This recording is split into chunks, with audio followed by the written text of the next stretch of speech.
వాతావరణ మార్పులు పరిస్థితులు వ్యవసాయ రంగాన్ని సంక్షోభంలోకి నెడుతున్నాయి. ప్రకృతి విధ్వంసం, పెరిగిన భూతాపం ఫలితం సీజన్కు అనుకూలంగా వర్షాలు పడట్లేదు.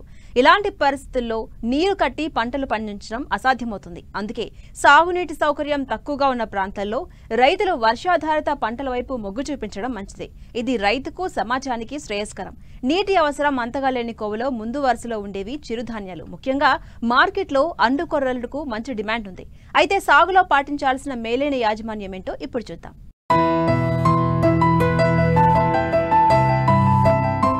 అండుకొర్ర ప్రాచీన అరుదైన భారతదేశ ఆహార పంట.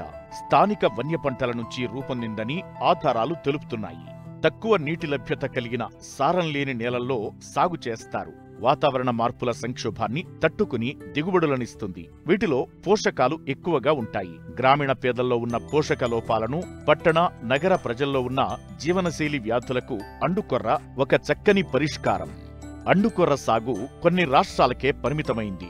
కనుమరుగవుతున్న దశలో ఆరోగ్య ఉపయోగాల రీత్యా తిరిగి అండుకొర్ర సమాజంలో ప్రాచుర్యంలోకి వచ్చింది. ఈ పంట బెట్టను, వేడిని తట్టుకుంటుంది. లోతట్టు, వరద ముంపు ప్రాంతాల్లో కూడా సాగుకు అనుకూలం.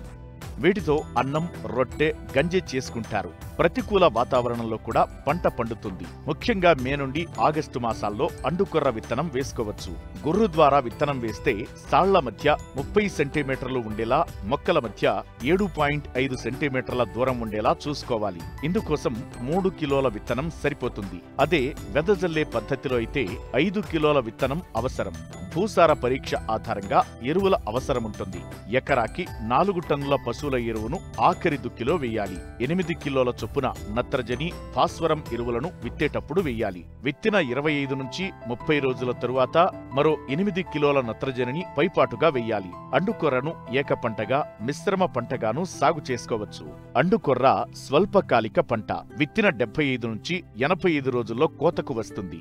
ఎకరాకు సగటున 7 నుండి 8 క్వింటాల ధాన్యం దిగుబడితో పాటు 4 టన్నుల ఎండు చొప్ప దిగుబడి వస్తుంది. అండుకొర్ర ధాన్యం నుండి కింటాకు కేవలం 40 నుండి 45 కిలోల బియ్యం మాత్రమే వస్తాయి. అండుకొర్ర విత్తనం కావాలనుకునే రైతులు నంద్యాల ప్రాంతీయ వ్యవసాయ పరిశోధనా స్థానంలో సంప్రదించవచ్చు.